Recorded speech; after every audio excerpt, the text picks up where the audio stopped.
राष्ट्रियताको पहरेदारी जनअधिकारको पक्षमा खबरदारी। यो हो न्युज नेपाल टेलिभिजन। नमस्कार, म विरोध कार्की। सुरुमा हेडलाइन्स न्युज। एमाले र जसपालाई विभाजन गराउनका लागि नेपाली काङ्ग्रेसले प्रधानमन्त्रीमा दाबी गरेको पर्यटन मन्त्री भानुभक्त ढकालको आरोप। ताजा जनादेशमा जानुको विकल्प नभएको उल्लेख। नेपालमा कोरोना संक्रमणबाट 114 जनाको मृत्यु, थप 6491 संक्रमण मुक्त, 4762 जनामा कोरोना संक्रमण पुष्टि। यो वर्षको मनसुन खतरायुक्त हुन सक्ने राष्ट्रिय विपद जोखिम न्यूनीकरण तथा व्यवस्थापन प्राधिकरणको भनाई। जोखिमका बस्तीहरूमा सुरक्षित हुने उपाय अवलम्बन गर्नुपर्ने आग्रह। बजेटमा समावेश योजना र कार्यक्रमहरू जनमत प्रभावित गर्ने दुराशयुक्त रहेको नेपाली काङ्ग्रेसको आरोप। 2078-79 को बजेट वक्तव्यमा भ्रमको खेती भएको नेता डाक्टर रिजालको भनाई। चीनमा युवा उमेरको संख्या घट्दो दरलाई दृष्टिगत गरी नयाँ नीति सार्वजनिक। हरेक दम्पतिलाई 3 सन्तान पाउन अनुमति। र कुवेत पुगेको नेपाली फुटबल टोलीका सबै सदस्यहरूको PCR परीक्षणबाट सबै सदस्यको रिपोर्ट नेगेटिभ आएको जानकारी।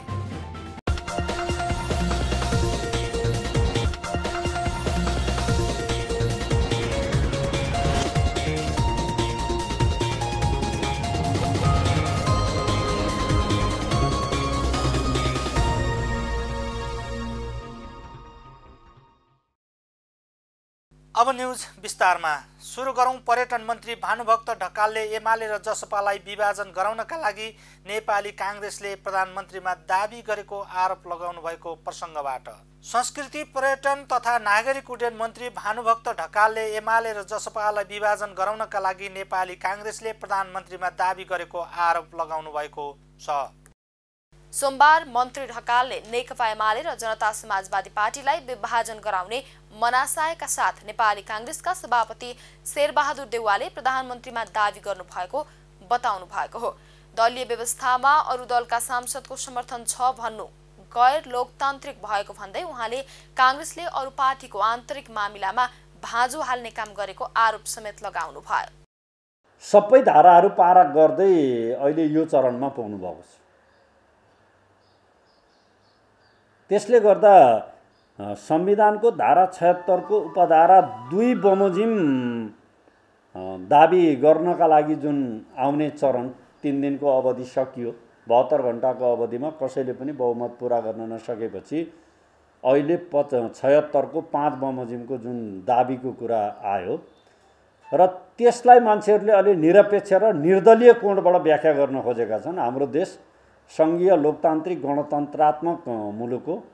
बहुदलीय शासन प्रणाली हाम्रो देशमा छ।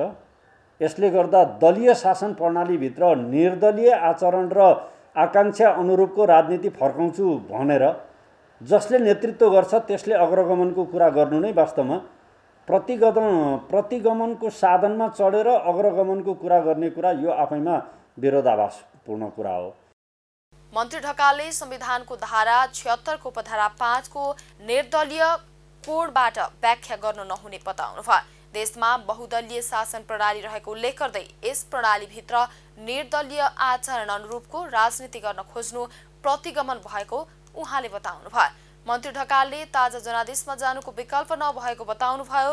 सरकार स्वास्थ्य मर्यादित, अनुशासित, पारदर्शी र भयरहित निर्वाचन गराउन अघि बढ्ने पनि उहाँले बताउनु भयो। पछिल्लो 24 घण्टामा थप 4762 जनामा कोरोना भाइरस संक्रमण पुष्टि भएको छ।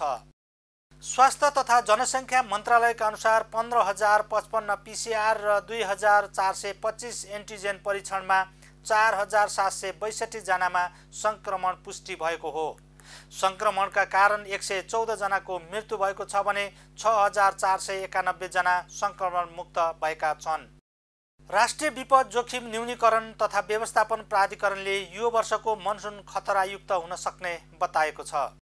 सोमबार न्युज एजेन्सी नेपालसँग कुरा गर्दै प्राधिकरणका कार्यकारी प्रमुख डाक्टर अनिल पोखरेलले अघिल्लो वर्षको भन्दा धेरै वर्षा हुने र बाढी, पहिरो तथा रोग व्याधिले धेरैलाई असर गर्न सक्ने बताउनु भएको हो। उहाँले दक्षिण एसियाको मौसम सम्बन्धी आउटलुकमा गरिएको पूर्व अनुमान अनुसार सरदर भन्दा बढी पानी पर्ने देखाइएको बताउनुभयो। अघिल्लो वर्ष कम पानी परेको अवस्थामा पनि बाढी र पहिरोको धेरै घटना घटेको हुँदा यस वर्ष विपदको घटना कहाली लाग्दो हुन सक्ने बताउनुभयो। यसपालि कोभिडको महामारी झन् दोस्रो स्ट्रेन पनि आएको अवस्था छ र त्यो सँगसँगै हामीले के बिर्सिनु हुँदैन भने हामीहरूले यसैपालि यो पुस माघदेखि नै हामीहरूको थुप्रै नेपालभरि नै डढेलो जुन लाग्यो, डढेलोले गर्दाखेरि हामीहरूको थुप्रै हामीहरूको क्याचमेन्ट सिस्टम्स भन्छ, माथिको हामीहरूको पारिस्थितिक प्रणालीहरूमा खलबलिएको छ, माथिको रुखपातहरू बढे अनि त्यसले जुन बाढी निम्त्याउन सक्ने सम्भावना झन् बढी हुन्छ। यो परिदृश्यलाई ख्याल गरेर हामीले यसपालिको मनसुन पूर्व तयारी तथा प्रतिकार योजना नेपालका सबै मन्त्रालय, प्राइभेट सेक्टर, यसका यो सँगसँगै एनजिओ आइएनजिओहरूसँग मिलेर संयुक्त रूपमा हामीले बनाउँदैछौँ। डाक्टर पोखरेलले बाढी पहिरो रोगव्याधि सर्पदंश लगायतले 120 दिनसम्म पिरोल्ने भएकाले विपदबाट बच्न पूर्व तयारी आवश्यक रहेको बताउनुभयो। जोखिमका बस्तीहरू छन् भने अहिलेदेखि नै सुरक्षित हुने उपाय अवलम्बन गर्नुपर्ने उहाँको भनाइ छ।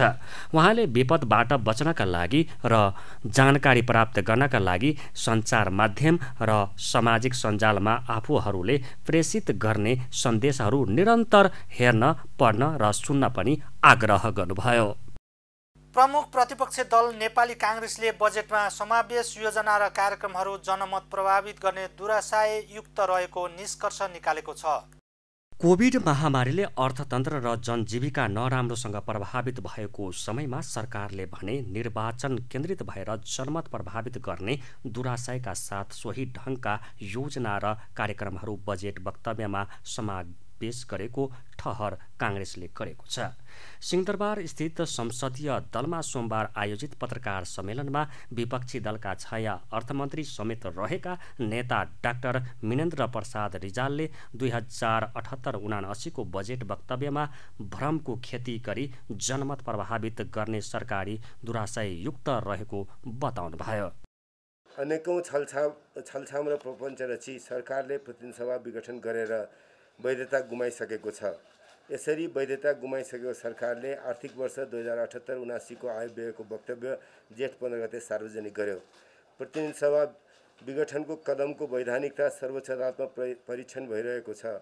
संसदलाई छलेर राजस्व र व्ययको विनियोजन गर्ने, राष्ट्रिय ऋण उठाउन प्रस्तुत गरिएको यो बजेटले सरकारको ढुकुटी खर्च गर्ने, जनतालाई कर र ऋणको भार थप्ने कुनै पनि कार्य जनताका प्रतिनिधिको स्वीकृति बेगर गर्न पाइँदैन भन्ने स्थापित लोकतान्त्रिक मूल्य र मान्यता विपरीत छ। उहाँले आगामी आर्थिक वर्ष र चालु आर्थिक वर्षका लागि संशोधन गरिएको राजस्व सङ्कलन गर्ने योजना विफल हुने ठोकुवा गर्नुभयो।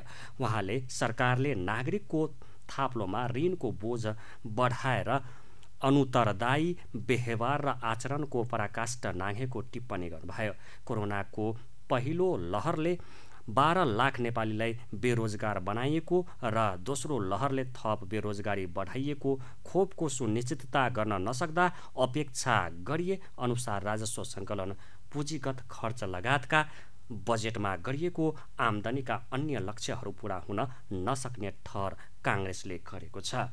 त्यसै गरी अर्थतन्त्र सीमान्त मात्रै विस्तार हुने भन्दै सरकारले आकलन गरेको 6.5% पुग्न नसक्ने दाबी पनि काङ्ग्रेसको छ।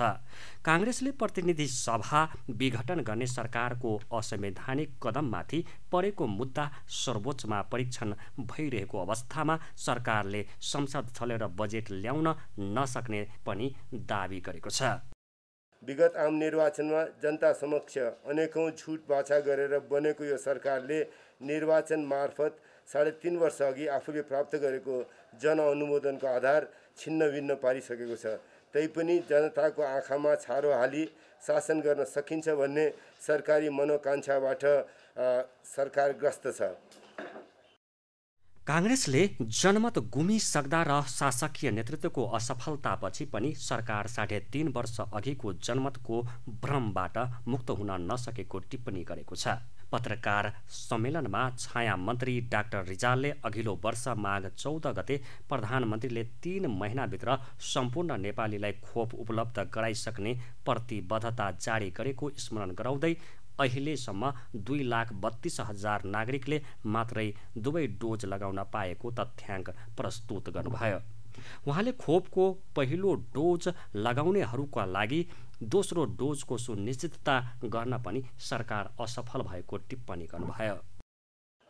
झन्डै 3.5 वर्षदेखिको शासनको असफलतापछि पनि हावादारी गफबाट नेपाललाई समृद्ध र नेपालीलाई सुखी बनाउन सकिन्छ भन्ने भ्रमबाट सरकार अझ मुक्त हुन सकेको छैन। अघिल्लो वर्ष माघ 14 गते प्रधानमन्त्रीले 3 महिनाभित्र सम्पूर्ण नेपालीलाई खोप उपलब्ध गराइसक्नेछौँ भन्नुभएको थियो। 4 महिना बितिसक्यो। देशमा जम्मा 2,32,000 नागरिकले दुवै डोज खोप लगाउन पाएका छन्। बेला बित्न लाग्दा पनि फागुन 23 गते पहिलो खोप लगाएका नागरिकले दोस्रो खोप लगाउन पाउने परिस्थिति निर्माण हुन सकेको छैन।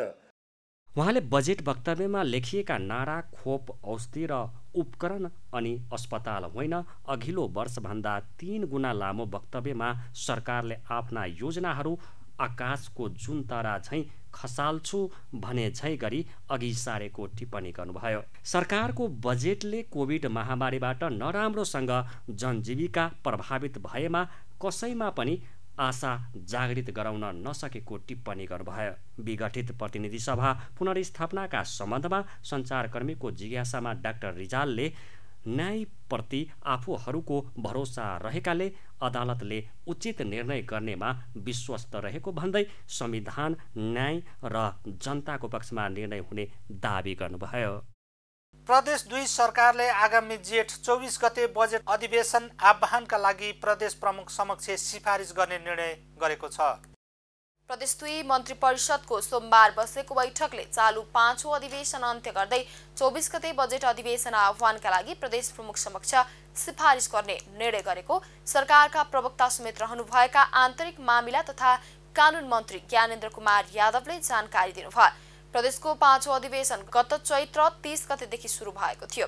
5औं अधिवेशनको चैत्र 30 र वैशाख 10 गते गरी 2वटा बैठक मात्र बसेको थियो। तेस्रो बैठक वैशाख 14 गतेका लागि आह्वान गरिएको प्रदेशसभाका कर्मचारीमा कोरोना संक्रमण देखिएको भन्दै अर्को सूचना जारी नहुँदासम्मका लागि स्थगित गरिएको थियो। स्थगित गरिएको बैठक हालसम्म बस्न सकेको छैन। यही बीचमा प्रदेश सरकारले 5औं अधिवेशन अन्त्य गर्दै बजेट अधिवेशन आह्वानका लागि प्रदेश प्रमुख समक्ष सिफारिस गर्ने निर्णय गरेको हो।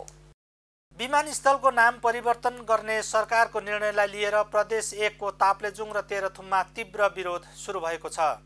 जेठ 15 गते बजेट सार्वजनिक गर्दै अर्थमन्त्री विष्णु पौडेलले ताप्लेजुङको सुकेटार विमानस्थलको नाम परिवर्तन गरी रविन्द्र अधिकारी विमानस्थल राखिएको जनाएका थिए।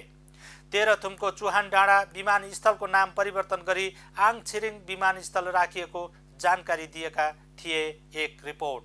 तत्कालीन संस्कृति पर्यटन तथा नागरिक उड्डयन मन्त्री रविन्द्र अधिकारी र पर्यटन व्यवसायी आङ छिरिङ शेर्पा सहित 7 जनाको 2075 साल फागुन 15 गते ताप्लेजुङको फुङलिङ नगरपालिका 10 सिस्ने भिरमा हेलिकप्टर दुर्घटना हुँदा निधन भएको थियो।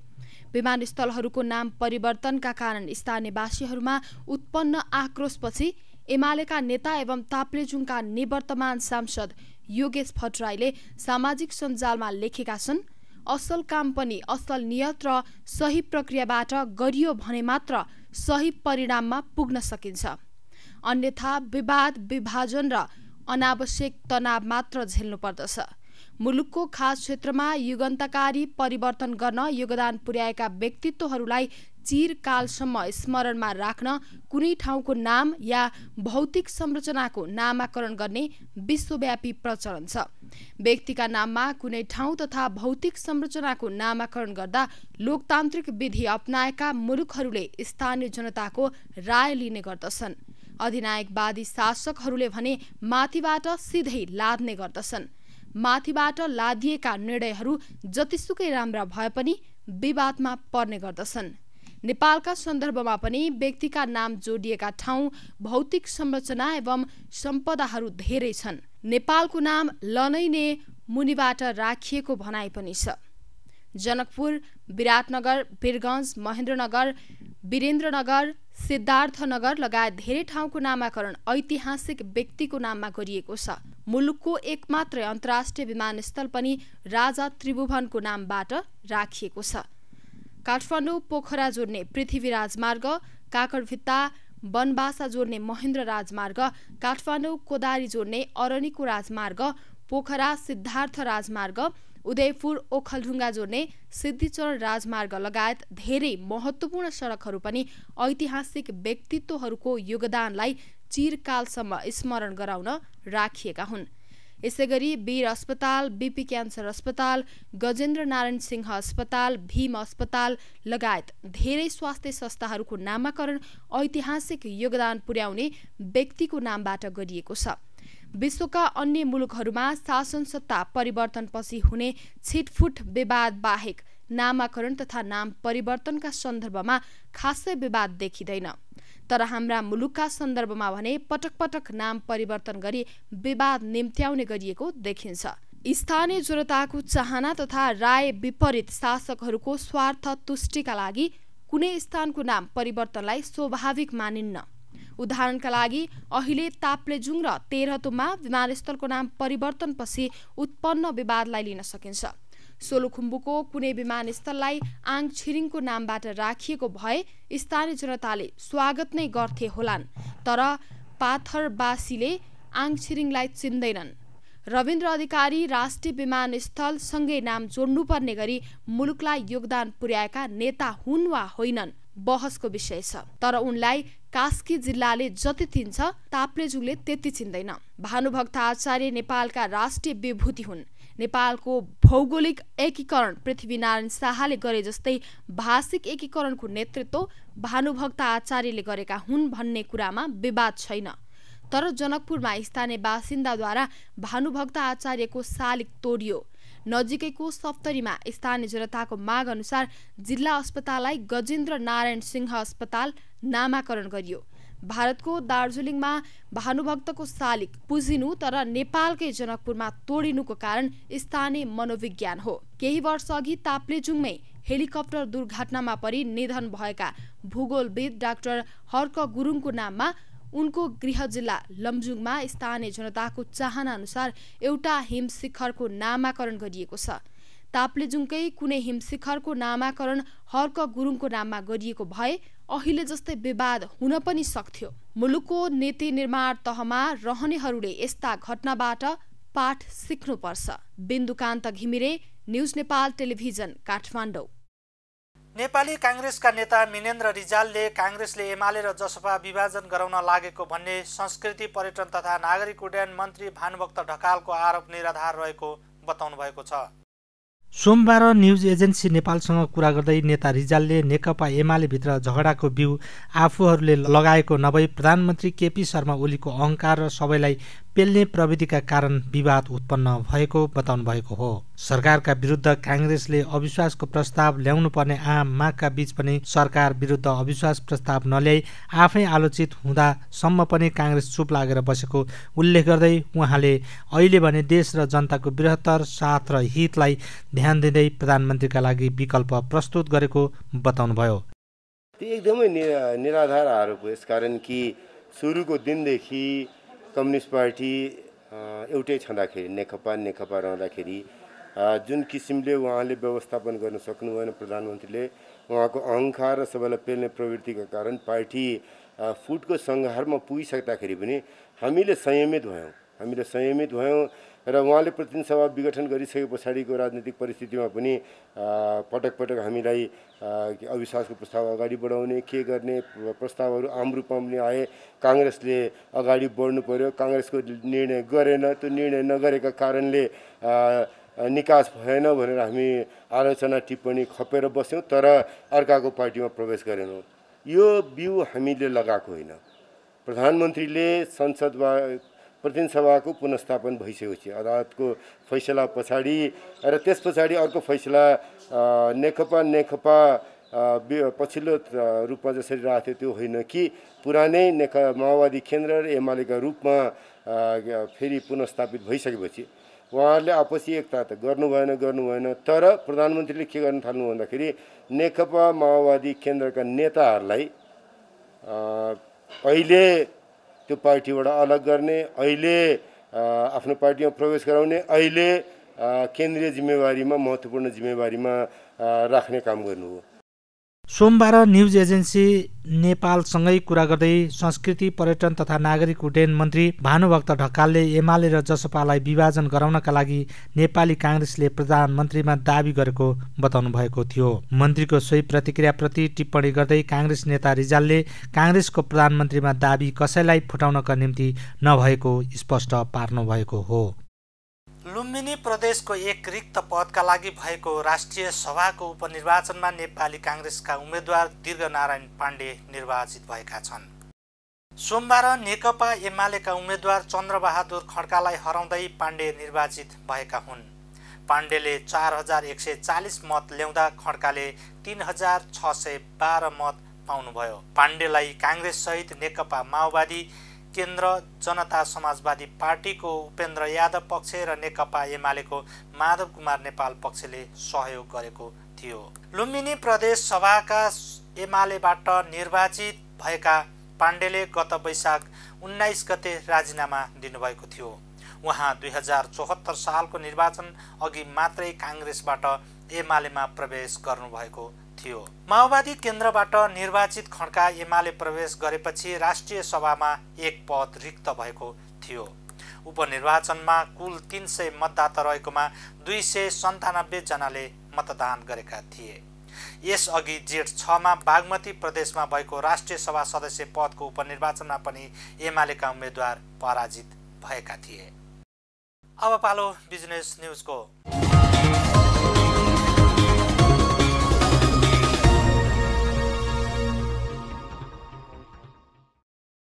सरकारले आगामी आर्थिक वर्षका लागि साना तथा मझौला उद्योगलाई दिने सहुलियत कर्जाका लागि 13 अर्ब रुपियाँ विनियोजन गरेको छ।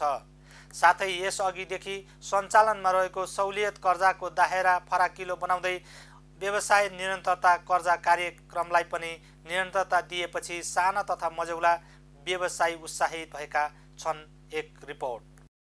सरकारले साना तथा मझौला व्यवसायका केही मागलाई सम्बोधन गरेको र त्यसले कोभिडको मारमा परेको व्यवसायीहरूले राहत महसुस गरेको साना तथा मझौला व्यवसायी महासङ्घ नेपालले बजेट निजी मैत्री भएको भन्दै स्वागत गरेको छ।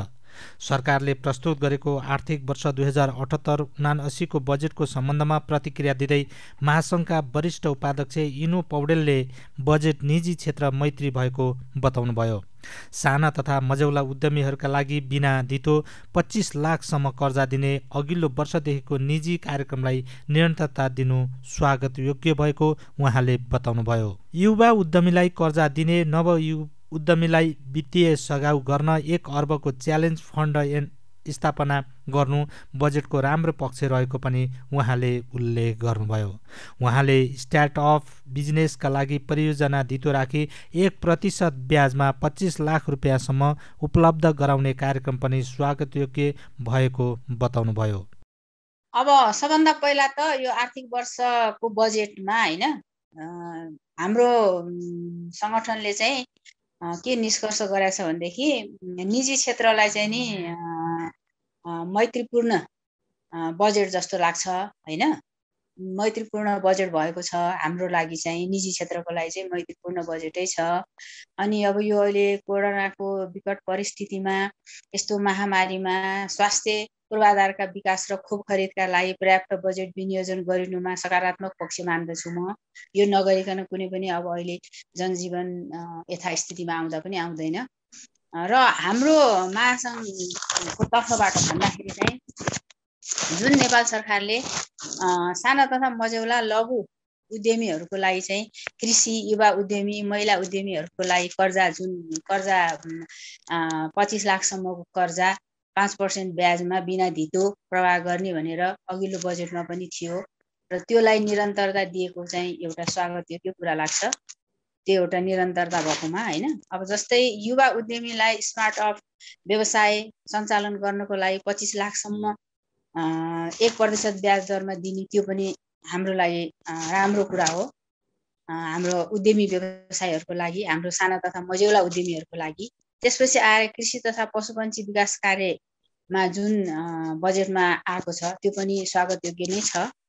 र साना तथा मझौला उद्यमीलाई संरक्षण गरी स्थानीय कच्चा पदार्थ र श्रममा आधारित उत्पादन विभिन्न लाई गरिने बजार प्रबन्धन गर्न भर्चुअल ट्रेडमा जाने आयोजना जुन ल्याएको छ त्यो पनि सराहनीय नै छ र नवउद्यमीहरूलाई वित्तीय रूपमा सघाउनको लागि सरकारले एउटा 1 अर्ब रुपियाँ को च्यालेन्ज फन्डको स्थापना गरेको छ। त्यो पनि हाम्रो लागि, हाम्रा उद्यमी व्यवसायीहरूको लागि, हाम्रा सदस्यहरूको लागि त्यो पनि राम्रै पक्षमा लिन्छौँ हामी। स्थानीय कच्चा पदार्थ आधारित साना तथा मझौला उद्योगहरूलाई प्रोत्साहन गर्ने त्यो कुरा गर्नै पर्ने थियो र त्यो पनि हाम्रो माग अनुसार त्यसमा समावेश भएको छ। उत्पादनलाई निर्यातमुखी बनाउन बन्डेड वायर हाउसको व्यवस्था गर्ने भनेको छ, त्यो पनि गर्नै पर्ने थियो, त्यो पनि राम्रै छ। समग्र रूपमा हेर्ने हो भने जस्तो हाम्रो स्वदेशी वस्तुको उत्पादनलाई मेड इन नेपाल र मेक इन नेपालको अभियान सञ्चालन गरिने भनेको छ, त्यो पनि हाम्रो लागि ठुलो खुसीको कुरा हो, राम्रो कुरा हो। होटल सङ्घ नेपालका उपाध्यक्ष विनायक शाहले होटल व्यवसायको क्षेत्रलाई उत्पादनमूलक उद्योग सरह मान्यता दिनु सकारात्मक भएको बताउनुभयो। उहाँले कोभिड-19 महामारीमा होटल व्यवसाय अत्याधिक मारमा परेको तथा आपतकालीन अवस्थामा रहेको भन्दै यस क्षेत्रको केही कुरा बजेटको सम्बोधन गरेको बताउनुभयो। होटल व्यवसायलाई उद्योगको रूपमा वर्गीकरण गरिनु बजेटको राम्रो पक्ष भएको भन्दै उहाँले व्यवसाय कोषलाई निरन्तरता दिने, करको दर घटाउनु तथा 10 दिनको पर्यटन काजले पर्यटन क्षेत्रको विकासलाई सघाउ पुर्याउने विश्वास व्यक्त गर्नुभयो। अहिलेसम्म हामी चाहिँ होटलको उद्योगमा दर्ज थिएनौँ। हामीलाई होटल चाहिँ नि उद्योगको रूपमा दर्ज गरिएको थिएन। अब चाहिँ नि यसले उत्पादनमूलक उद्योगको सरह यसलाई वर्गीकरणमा राखिया छ, त्यो पक्कै पनि सकारात्मक हो। यसले गर्दाखेरि सरकारले हामीलाई गर्ने व्यवहार अब पहिलाको भन्दा अलिकति बढ्छ, अलिकति त्यसमा केही कुराहरू हामीले अपेक्षा गरेका कुराहरू चाँडै हासिल गर्न सक्छौँ भन्ने कुराहरू हामीले आकलन गरेका छौँ।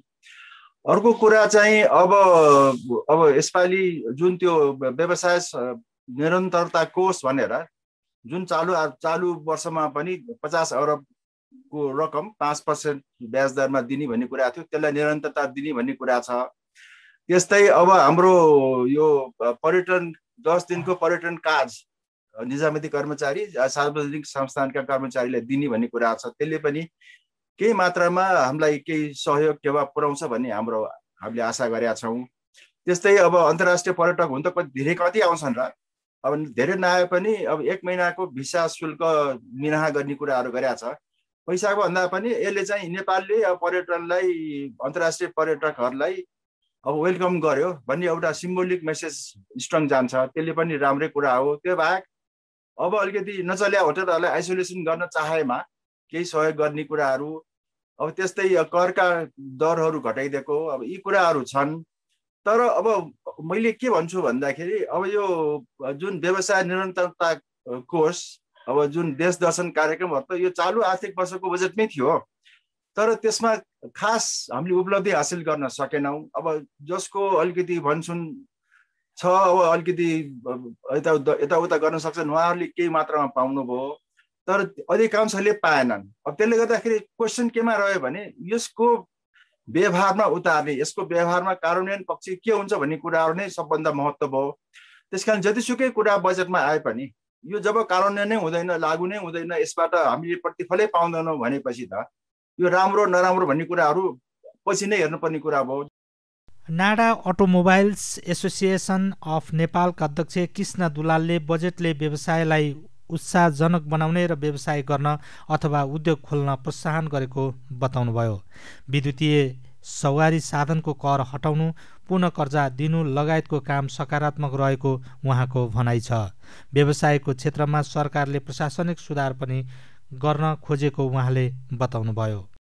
व्यवसाय मैत्री भएर अथवा केही व्यवसायकै क्षेत्रबाट, उद्योगकै क्षेत्रबाट अब केही गर्न सकिन्छ र गर्नुपर्छ र देशमा अलिकति औद्योगिक मैत्री कानुन बनाउनुपर्छ अथवा नीति ल्याउनुपर्छ भन्ने कुरा सोचेर सम्झेर अलिकति यसलाई चाहिँ अलिकति अभिभावक जस्तो भएर व्यवसायको हितमा सोच्न खोजेको अथवा केही न केही यसलाई चाहिँ प्रतिफल दिने गरी अथवा व्यवसायलाई उत्साहजनक बनाउने र व्यवसाय गर्न अथवा उद्योग खोल्नका लागि प्रोत्साहन गर्ने खालको बजेट हामीले बुझेका छौँ समग्रमा हेर्दा। तर अटोमोबाइल क्षेत्रलाई मात्रै हेर्नुहुन्छ भने त अटोमोबाइल सेक्टरका त धेरै जस्ता मागहरू पुरा भएका छन् होइन। अब विद्युतीय सवारी साधनको त्यत्रो बढाएको थियो कर, त्यो सम्पूर्ण रूपमा हटाइएको छ। अब यो बाहेक पनि अरू धेरै कुराहरू हामीले सिफारिस गरेका थियौँ। अधिकृत विक्रेता नभइकन आयात गर्न पाउने नीतिहरू थपिएका थिए भने ती पनि हटेका छन् होइन। अझै साना व्यवसायलाई हेर्नुहुन्छ, खुद्रा व्यवसायलाई हेर्नुहुन्छ भने त 90% आयकर तिर्नुपर्ने कुराहरू हटेका छन् होइन। अझै तपाईँ हेर्नुहुन्छ भने पुनर्कर्जाको कुराहरू फेरि दोहोरिएको छ। पुनर्कर्जा पाइने भएको छ, फेरि त्यसको लागि निवेदन दिनुपर्ने, लफडा गर्नुपर्ने हुँदैन। अब त्यसबाहेक अलिकति प्रशासनिक सुधार पनि गर्न खोजेको हो कि व्यवसायहरूलाई झन्झट नदिएर अलिकति व्यवसाय गर्नलाई प्रोत्साहन गर्नका लागि कर कार्यालयमा चाहिँ खरिद खाता बिक्री खाता लिएर जानुपर्ने कुराहरू पनि हटेका छन्। करचुक्ता प्रमाणपत्र चाहिँ स्वतः पाउने कुरा पनि भएको छ होइन। धेरै कुराहरू चाहिँ सुधार गर्न खोजिएको छ र व्यवसायीहरू पनि खुसी भएका छन्। समग्रमा अब कार्यान्वयनको कुरो त यो सरकारको विषयको कुरो भयो। हामीलाई भन्दा पनि अब यो कुन बेलामा ल्यायो कुन बेलामा ल्याएन भन्दा पनि सरकारले ल्याएको बजेटलाई व्यवसायीहरूले हाम्रो आफ्नो धर्मले आफ्नो व्यावसायिकताको आँखाबाट हामीले हेर्नुपर्ने हुन्छ। त्यसले गर्दाखेरि हामीले अरूले के भन्यो कसले भन्यो भन्दा पनि हाम्रा करका नीतिहरू त आजै अहिले नै लागू भइसकेका छन्। त्यसले गर्दा हामीलाई ती कुराहरूले कुनै असर गर्दैन। आजकै दिनबाट करका नीतिहरू लागू हुन्छन्। त्यसले गर्दाखेरि कसले राम्रो भन्यो कसले राम्रो भनेन भन्दाखेरि पनि हाम्रो व्यवसायको हितमा चाहिँ यो बजेट राम्रो आएको छ। हामी सबै व्यवसायीले मनन गर्नुपर्ने छ। तर यति भन्दैमा सम्पूर्ण मागहरू पुरा भयो भन्ने कुरा त होइन। तर सुझाव दिएका कुराहरू लागू हुनु भनेकै प्रोत्साहन गर्नु हो। खाद्यका लागि कृषि अभियानका संयोजक उद्धव अधिकारीले यस वर्षको बजेट पनि अघिल्ला वर्षहरूको जस्तो कर्मकाण्डी बजेटहरू जस्तै भएको बताउनुभयो। विगतमा कागजमै पूरा गरिसकिएका निजी कार्यक्रम दोहोर्याएर झुटको पुलिन्दाको रूपमा बजेट आएको उहाँले बताउनुभयो। कृषिको आधुनिकीकरण, यान्त्रिकरण र व्यवसायीकरण र औद्योगिकीकरणको विषय अझ स्पष्ट नीति आउन नसकेको उहाँले उल्लेख गर्नुभयो। अहिलेको बजेट सुन्दा मिठो, तर त्यसलाई उपभोग गर्ने हिसाबबाट, त्यसलाई सदुपयोग गर्ने हिसाबबाट त्यो एक खालको आकाशको फल बराबर नै लाग्छ। वास्तवमा बजेट भनेको एउटा अङ्कको खेल मात्रै होइन। बजेट भनेको एउटा वास्तवमा नीति हो, एउटा जीवन दर्शन, जीवनशैली पनि हो, एउटा चाहिँ दर्शन पनि हो। तर वास्तवमा हाम्रा बजेटहरू चाहिँ जहिले पनि कर्मकाण्डी हिसाबबाट मात्रै प्रस्तुत भए र यस पटकको पनि त्योभन्दा पृथक हुन सकेन। सुन्दा मिठो थियो, एकदमै म यहाँसँग सहमत छु। तर हामी विगत दशकौँदेखि हामी यो बजेटमा हिजो खेल्दै खेल्दै आएको एउटा पात्रको नाताले अहिले आएर हेर्दाखेरि चाहिँ हरेक कार्यक्रमहरू विगतमा अनाउन्स भइसकेका, विगतमै ती एक खालको उहाँहरूको लक्ष्य कागजमा पुरा भइसकेका र अहिले फेरि पनि तिनी कुराहरू दोहोऱ्याएका चाहिँ एक खालको झुटको पुलिन्दाको रूपमा चाहिँ यो बजेटलाई मैले पाएको छु। अब यसलाई तपाईँले समय दिनुहुन्छ भने म विशेषतः नेपालको कृषिलाई अलिकति अगाडि बढाउनका लागि कृषि विकासको यान्त्रिकरण, औद्योगिकरणका कुराहरू, व्यावसायीकरणका कुराहरू धेरै पटक हाम्रा हरेक कृषिका नीति दस्तावेजहरूमा हामीले देख्दै सुन्दै पढ्दै आयौँ।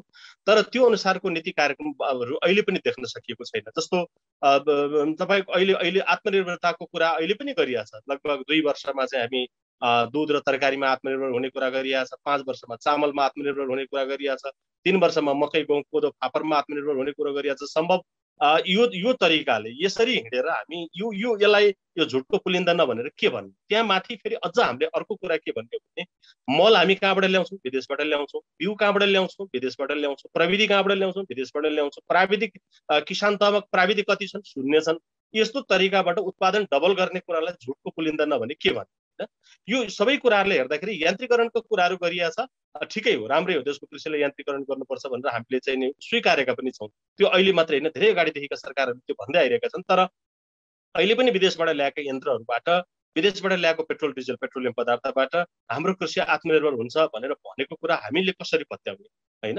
अर्को कुरा चाहिँ यो धेरै हिसाबबाट हेर्दाखेरि चाहिँ कृषि प्राविधिकहरूको स्थानीय तहमा कृषि प्राविधिकहरू पुर्याउने कुरा फेरि पनि छैन। ज्ञान केन्द्रमा एकजना के चाहिँ स्नातकवालाहरूलाई पठाउने भन्ने गफ छ। त्योले कुनै पनि अर्थ राख्दैन। वास्तवमा स्थानीय सेवा केन्द्रहरूलाई उभ्याउने कुरा हुनसक्छ होला। स्थानीय चाहिँ त्यो कृषिका शाखाहरूमा अलिकति दक्ष जनशक्तिहरू पठाएर किसान तहमा, वडा तहमा किसान प्रतिनिधिहरू एउटा पशु र एउटा कृषिको प्राविधिकहरू पठाउने कुरा गरिएको भए हो है, अब चाहिँ सुर ल्याए है सरकारले भन्न सकिन्थ्यो। सरकारले स्थानीय तहमा रहेका कृषि महाशाखालाई बलियो बनाउनु पर्नेमा उहाँको जोड छ। घोषित नीति कार्यक्रमहरू स्थानीय तह मार्फत कार्यान्वयन गर्न सकिएमा केही आशा गर्न सकिने उहाँले बताउनुभयो। अब पालो इन्टरनेसनल न्युजको।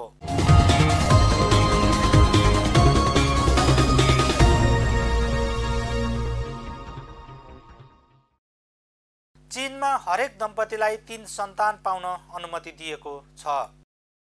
नयाँ परिवार नियोजन सम्बन्धी नीति अनुसार यस्तो अनुमति दिएको हो।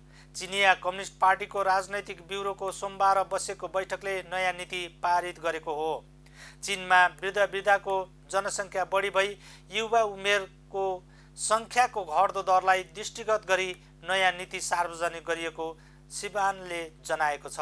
चीनमा सन् 1979 देखि 2016 सम्म हरेक दम्पतिलाई एक मात्र सन्तान जन्माउन अनुमति थियो।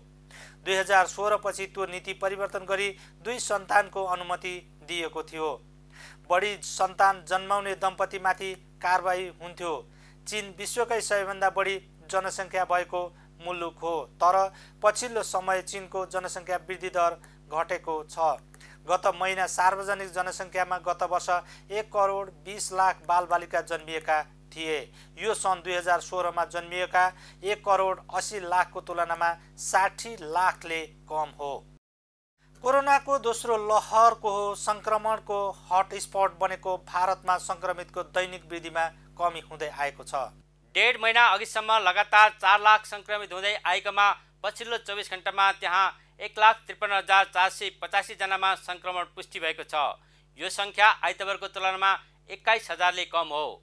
पछिल्लो वृद्धिसँगै भारतमा संक्रमितको सङ्ख्या 2 करोड 80,46,957 पुगेको छ। भारतमा दैनिक संक्रमितसँगै परीक्षण गरिएकामा कोरोना पोजिटिभ देखिने दर पनि घटेको छ। सोमबार भारतमा मृतकको सङ्ख्यामा पनि कमी आएको छ। दैनिक 4,000 हाराहारी संक्रमितको मृत्यु हुँदै आएकोमा सोमबार यो सङ्ख्या 3,129 मा झरेको हो। पछिल्लो विवरणअनुसार भारतमा कोरोना संक्रमितको मृतक सङ्ख्या 3,29,127 पुगेको छ। अब पालो स्पोर्ट्स न्युजको।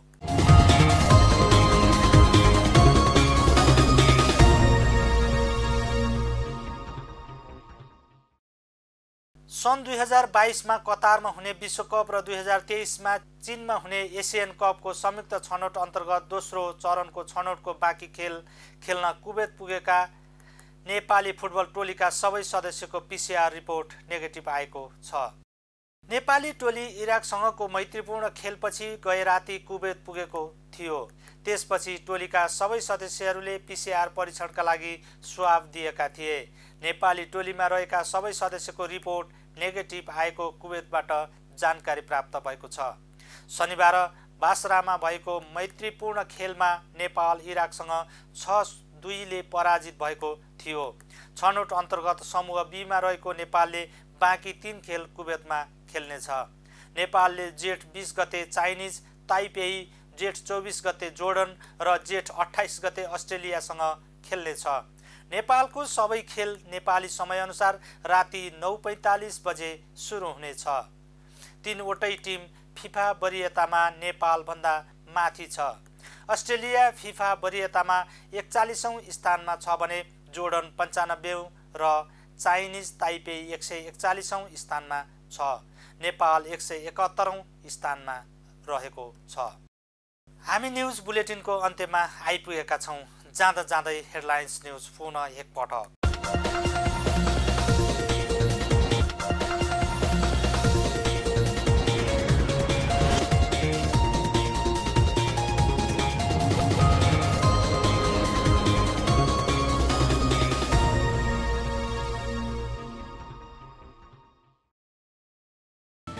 एमाले र जसपालाई विभाजन गराउनका लागि नेपाली काङ्ग्रेसले प्रधानमन्त्रीमा दाबी गरेको पर्यटन मन्त्री भानुभक्त ढकालको आरोप। ताजा जनादेशमा जानुको विकल्प नभएको उल्लेख। नेपालमा कोरोना संक्रमणबाट 114 जनाको मृत्यु, थप 6,491 संक्रमण मुक्त, 4,762 जनामा कोरोना संक्रमण पुष्टि। यो वर्षको मनसुन खतरायुक्त हुन सक्ने राष्ट्रिय विपद जोखिम न्यूनीकरण तथा व्यवस्थापन प्राधिकरणको भनाई। जोखिमका बस्तीहरूमा सुरक्षित हुने उपाय अवलम्बन गर्नुपर्ने आग्रह। बजेटमा समावेश योजना र कार्यक्रमहरू जनमत प्रभावित गर्ने दुराशयुक्त रहेको नेपाली काङ्ग्रेसको आरोप। 2078-79 को बजेट वक्तव्यमा भ्रमको खेती भएको नेता डाक्टर रिजालको भनाई। चीनमा युवा उमेरको सङ्ख्या घट्दो दरलाई दृष्टिगत गरी नयाँ नीति सार्वजनिक, हरेक दम्पतिलाई 3 सन्तान पाउन अनुमति। र कुवेत पुगेको नेपाली फुटबल टोलीका सबै सदस्यहरूको PCR परीक्षणबाट सबै सदस्यको रिपोर्ट नेगेटिभ आएको जानकारी।